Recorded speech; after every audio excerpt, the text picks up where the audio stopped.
am, aka PaDaddy, something my grandkids started calling me many years ago, and so it just kind of stuck. So now as each grandchild comes up, they learn PaDaddy and they start calling me PaDaddy. So from Dr. Michael Vlach, I like this, which is kind of about some of the things we were talking about, foundation and structure of premillennialism, which is what I am here. This is what I'll be teaching, because I'll take a literal view, as does Dr. Michael Vlach. He's written many good books. Here's his name and the spelling right here. You owe it to yourself to go on Amazon, purchase some of his books that are of topics that might be of interest to you. If you're interested in more about dispensationalism, I'm gonna plug this book here, Dispensational Hermeneutics. What does that dispensationalism mean, and how do I understand it? And as you can see, not a super thick book, not intimidating at all. Very good book, Dr. Michael Vlach. Anyway, foundationally, as you see on the bottom here, kingdom mandate of Genesis. God put Adam on the earth, and what do you tell Adam to do? He says, you name all the animals, you're going to tend the earth. It's the garden, the world is your garden. You're going to go out and you're going to take care of the earth. That's the mandate. It's in Genesis 1:26-28. So man is tasked to rule from and over the earth for the glory of God. As he notes here, this is reaffirmed in Psalm chapter 8. So it's the foundation of premillennialism. But then what happened? Man fell, right? Things changed. Things pivoted. So Old Testament prophets passages, again, predict a coming earthly kingdom under the presence of the Messiah. So man's fallen. The world is cursed. What was going to be the kingdom is now cursed, right? The heavens and the earth. And he's got these passages here listed here, and you should jot these passages down. Pause this and jot them down. Old Testament passages that predict an intermediate kingdom with conditions better than the present age, but not perfect like the eternal state. So there's coming yet another nuance that we are headed toward in the book of Revelation about kingdom. New Testament predictions are about, there are going to be some that are listed here in these passages of a future and or earthly kingdom. So it's not some ethereal kingdom that's up there in heaven. We're all going to die one day and we're going to spend eternity in this heavenly kingdom, not on this earth. And some people believe that too. We'll go into reasons why that isn't quite accurate. Revelation 20, earthly intermediate kingdom of 1,000 years is what that passage is about. I would argue that Revelation 20 and 21 are both concurrent chapters about the same period, this millennial kingdom. Why? Well, there's a number of reasons we will get into when we get there. But you know how in Genesis 1 and Genesis 2, it looks almost like there's two creations, and some people will try to come up with this gap theory and try to insert all kinds of things that happened at a time in the past where there was a world and it was destroyed, and God brought in this new earth, and there were actually multiple creations and so forth. And you seem to see two different creations going on in Genesis chapter 1. And in Genesis chapter 2, it drills down and talks about Adam, right? So it's all nonsense to interject this other stuff. Genesis 1 is broadly about the whole of creation that was created, the creation of all things, in 6 days in Genesis 1. Then you roll into chapter 2 and you start seeing the creation, but a focused version of creation, really about the creation of man, primarily with Adam and Eve, and that's in Genesis 2. Well, those would be concurrent chapters, same era. You're talking about the same week, same 6-day period. These run concurrent. Just the focus is slightly different, right? Revelation 20 and 21, same thing. And I have very strong, I believe, very good reasons for understanding it this way. Revelation 20 is more of a who's who. You have Jesus coming down on a white horse and all this stuff happening. Hallelujah, the angels are singing. Jesus comes down to the earth. And here we go. John pauses. There are a lot of pauses in Revelation. John pauses as if he knows that we need to answer the question. Wait, time out. He's coming back. Wait. What happens to the Antichrist and the false prophet? Okay. Well, wait, what happened to the people who were alive on the earth at the time? What happens to them? Wait, okay, so what about the people who are waiting for the resurrection? They're dead now, they're in the ground, and we're getting ready to go into this other period. What happens to them? So John goes into this who's who of what happens, he covers this whole 1,000-year period. And he says, yeah, Satan, yeah, he's going to be bound for 1,000 years. He and all his demonic cohorts, whatever. He's bound for the 1,000 years. The Antichrist and false prophet, plunk, they're in the lake of fire. They're the first residents, 2 residents in the lake of fire. They don't even get that great white throne judgment thing yet. They're just automatically plunk dropped in there. Okay, but Satan's bound for 1,000 years, and after the 1,000 years, he's going to try another uprising for a brief period. And he's going to be put down very quickly. So it covers the 1,000-year period in the sense that who's who and what happens. This, Satan is here, he's bound, but then he's going to be released just for a short period. Revelation 21 goes back and kind of picks up the thread from Revelation 19 and goes back into the return and the conditions of what happens during the 1,000 years, because we return with Christ, but yet we've got New Jerusalem, which is like Gospel of John, chapter 14. Jesus said, I'm going to go prepare a place for you, and if I'm gone, I'm going to come back again, and you're going to be with me, and once you're with me, you're never going to be separated from me again. When Jesus comes back to earth, Revelation 19, right? Guess what? Those of us who've gone on before, who have been in glory, Jesus ain't coming back without us. He promised all of us in the church that we're going to come back with him. Yet there's an angel standing up there, and he's holding one of those bowls from the judgments upon the earth at the very end of the tribulation period. And John's talking to him, and he's still holding that bowl. Was he been hanging out of that for 1,000 years? Have we been in heaven for 1,000 years, hanging out up there too? This angel says, hey, John, I want to show you something, and points out New Jerusalem, introduces John to New Jerusalem, and he says, behold the bride, now wife. Why? Because the bride of Christ becomes the wife of Christ, the church. And that doesn't happen. We're not waiting for 1,000 years for that. And many people will point out and go, well, wait a minute, there's a new heaven and new earth. Well, new. Paul says that when we're born again, we become a new creature. If you're saved, if you're of the faithful, you're a new creature now. Now, did God nuke you and wad you up and create a new you out of whole cloth? Yeah, I kind of wish. But no, it's renewal. There's a renewal. There's a restoration. Matthew 19:28, Jesus talks about the restoration or the renewal of all things. So there's a renewal that happens, but it doesn't mean to completely nuke and then remake out of whole cloth. There's a lot of misunderstanding about that, mostly because there's another word for new, other than this word. This word is Kainos in Revelation 21, about new heaven and new earth, and it means renewal, means restored. There's another word for new that does mean create out of nothing. As in the original book of Genesis, when he created everything new. It's not that word. So there's different words. So there's going to be a renewal. And folks will point out and go, whoa, wait. 2 Peter 3. And I will say, yes. Where's 2 Peter 3 in Revelation 21? It ain't there. Theologians, very bright minds, insert it in there, but it ain't there. If God were going to spectacularly blow everything up, cataclysmic, and make this big nuclear whatever 4th of July fireworks kind of thing going on cosmically, why didn't John mention it? He doesn't. It's silent. All it is John saying, and there was a new heaven and new earth. Well, that's because Jesus returned, and he says, behold, I make all things new. He sets his foot down on the Mount of Olives, and fresh living waters flow into the world and renew and flush out all the... By then, the whole world is... The oceans, all the water in the world has been turned to blood. Hail of fire has come down. There have been wars, all kinds of things happening. There's dead bodies everywhere. Jesus must renew to start his kingdom. Why would we not see a new heaven and earth and restoration of things until after the kingdom? So Jesus' kingdom is going to go into with half the world and bodies dead everywhere and smoke billowing up everywhere and all the water is blood, and Jesus is going to build his kingdom out of that? I don't think so. It's a renewal. And once Jesus does renew, do you think he's going to do it like halfway and not good enough to keep? Because at the end of Revelation 20, after the great white throne judgment, which happens at the end of the millennium, if that's the end of the millennium at the end of Revelation 20, well, nice try, Jesus. You did a pretty good job with renewing it, but no, we got to nuke the whole thing and start all over. Does that make any sense to you? Because it doesn't to me. But there's a number of reasons beyond all that. So again, in my humble opinion, we'll go into it more, but Revelation chapter 20 and 21 run concurrently.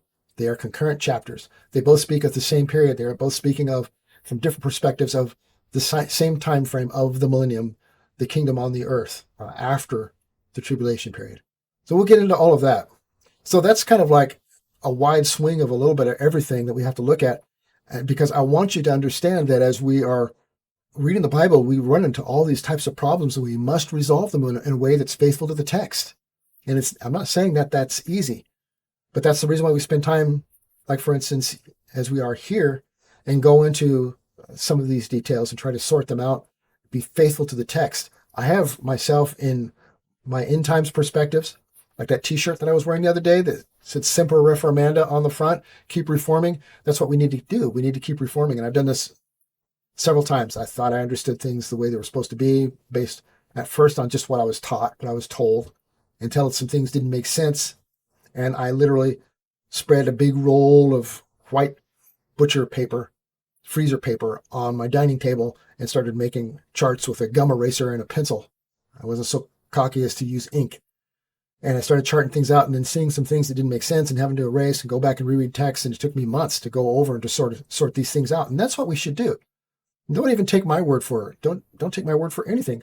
If there's some specific passages or whatever you want to read that I do not bring up and you want clarity, there is the place to post and to ask for clarity. And I will try to do so. So as we move forward now, as we move forward in the book of Revelation, let me change this out here again. And I'm not sure where I'm going to pause this, but I want to say again, hi. Yes, PaDaddy is me. That's what my grandkids call me, and my great-grandkids, because I got those. Anyway, that's what the grandkids have always called me. As I'm PaDaddy, just call me Dave, of course. We are going to go into now specifically the writing of the book of Revelation, and John's involvement here. This should be where we start session 5, I guess. Let me give you the lay of the land in the book of Revelation. Revelation is what we have here on the screen. This is BibleGateway.com, and I'm trying to show you simple free tools. There are others out there. Google a search for that, and you can bring those up, which is different kinds of tools. And there's also Bible Hub. You will find lexicons, which can take you into the Greek and help you to understand some of these terms and how they are used, and give you some practical application in how you are to apply these interpretations, these words from the Greek, into the text, with some commentary notes and so forth from the lexicon. So John was exiled to the island of Patmos. And if you look at a map, nice, colorful, pretty map in the back of your Bible, I'm sure you'll be able to find the Isle of Patmos where John was exiled to. It was like a prison island. He was exiled there by, popularly understood by most historians, being Nero is the one who sent him there. Most of the apostles were killed by this time. John was out on the island in the 90s, probably about 93, 94, 95. He was exiled to Patmos. They tried to kill him. Popular church history, or as my son would say, according to lore, they tried to kill him by boiling him in oil. But the Lord was not done with him yet. John survived, miraculously. But he was exiled to the island. So John is sitting on Patmos, and then Revelation chapter 1 happens. But before we get into Revelation chapter 1 and start describing all of this, let's continue. Some of these people, like the Preterists, remember we mentioned this in the third session, the Preterists will say that, no, this all had to happen much sooner. Why? Why do you have to say it? Well, because you got to have everything wrapped up by about 70 AD, right? 95 AD. That doesn't work. You got to push it back. You got to take all that and shove it all backwards. So we say, no, John wrote it earlier than that, right? Yeah, that's the ticket. Although historians don't follow that pattern at all. Also, the text doesn't really bear it out. Preterism contrives an early date. Part of that is because of, they will try to say that the Antichrist, many of them will say that the Antichrist spoken of here was really Nero. And Nero is the guy who created all the trouble and things that happened in the book of Revelation. We got a problem here. Let me show you this little problem that preterists have. I got to click over here. And see, in Revelation chapter 1, just to give you the outline of what happens here, Jesus enters the picture here. John has this vision, or is overcome by Jesus, and says, ta-da, hey, remember me, kind of a thing. And he comes onto the scene. And he's telling John he's got some work for him to do. And reason why he's still alive, and gives John some homework, okay? And then there are these two chapters, chapter 2 and chapter 3, that have letters to 7 churches. Something interesting to note about this is, let's back it up here at the very end of chapter 1. This, to me, this is cool. You ever wonder, why didn't Jesus himself write a gospel, the gospel according to Jesus? And I'm sure there's at least one out there, and I can promise you it's fake. Why didn't he write any letters, like epistles, like John did, and so forth? It's interesting because, in a way, Jesus did. Let me explain. Most of the time, the letters that we see in the New Testament were written by somebody else, by dictation. In other words, Paul, as he wrote, would ask Barnabas or whoever was with him, John Mark, hey, got a pen handy? Write this down. And he would take it down. And there's an official term for it, and I don't want to mispronounce it. I have to think of what it was again, but there's an official term for that. But they would act in a role as like what we know today as a secretary, like a business secretary. They were alongside as an assistant, while, Luke or Paul or John would dictate something, and they'd write it down. So here's Jesus by chapter 2. He's still talking to John. Chapter 2, verse 1. To the angel of the church in Ephesus, write the words of him who holds the 7 stars in his right hand, who walks among the 7 golden lampstands. The 7 golden lampstands happened in chapter 1. But notice what Jesus is saying here. If you have a red letter edition, you'll see this in red. So Jesus is telling John, to the angel or the messenger of the church of Ephesus, write this down. You got a pen handy, John? Write this down. So by dictation, we have 7 epistles of Jesus. It isn't just the book of Revelation, all written by John. Chapters 2 and 3 are 7 epistles from Jesus. That's crazy, right? It's wonderful. I mean, it's all the Word of God. It's all inspired. It's all equally the same. But when you go through most of your walk thinking that, man, I wish Jesus had written down something at some point, that would have been cool. Well, this is just to show that he did, all 7 letters. Now, in chapter 2, first letter is the church at Ephesus. Yep, that Ephesus. There's a letter he wrote to Smyrna, not Smyrna, Tennessee.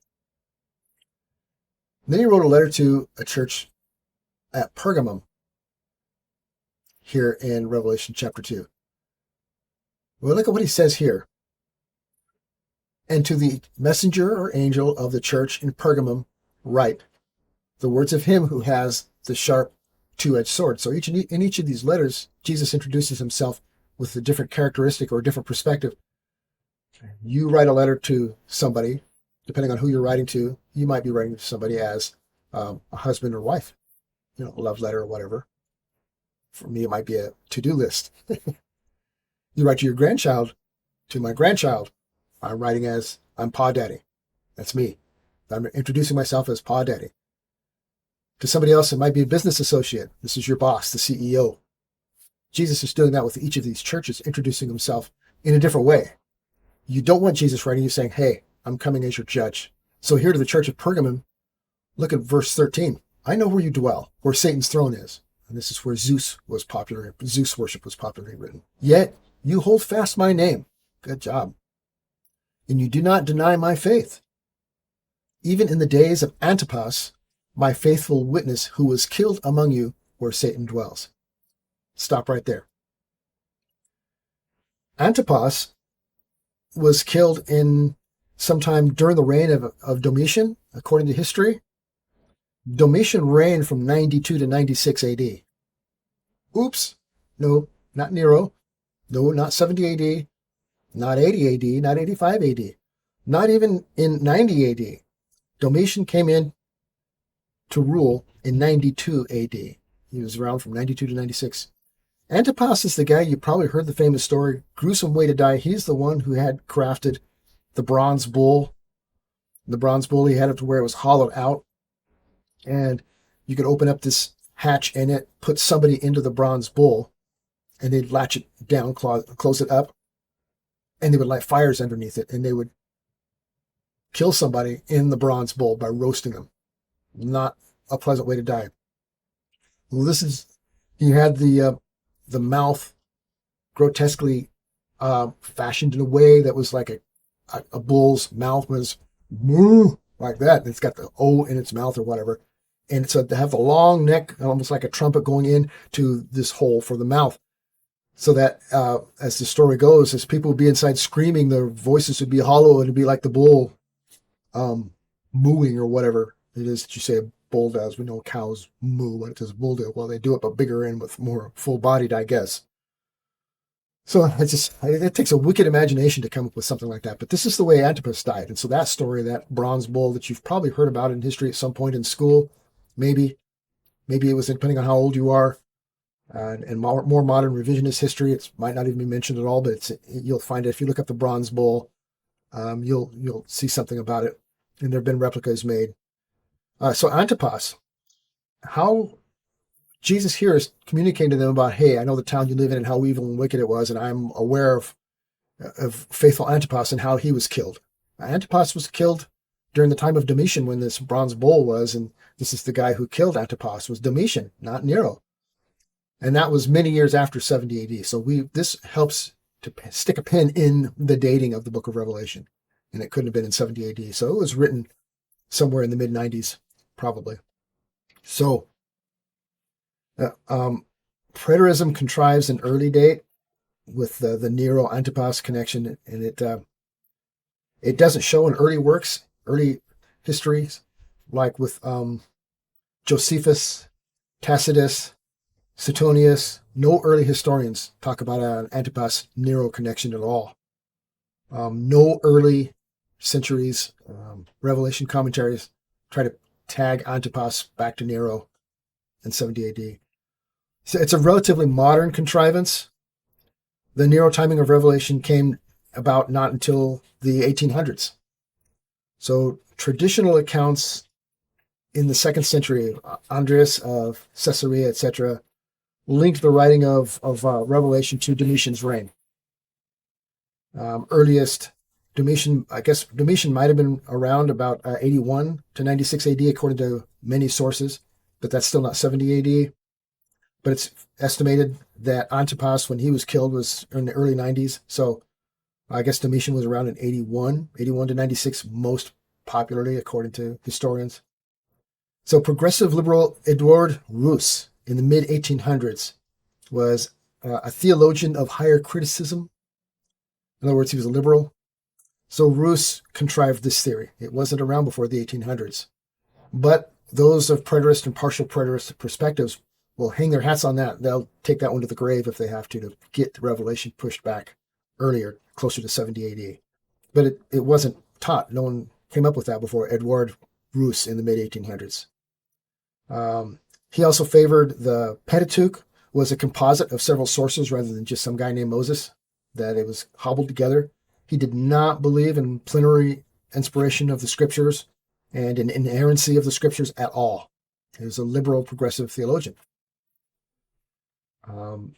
Those with a preterist bent, even those of modern Reformed camps, seem to have a fondness for borrowing from false liberal teachers like Rus here, and also the term for that we call so-called apocalyptic literature. That too was invented like roughly around the same time by two other different liberal theologians who didn't follow the scriptures either. Apocalyptic literature as a motif to stick everything under was invented by progressive liberals. And there's a purpose for this. The agenda was to discredit a literal translation and to say, no, it's symbolic. It's all symbolism and things. That's the way apocalyptic literature is. It's very symbolic. And those guys also, same thing, liberal theologians.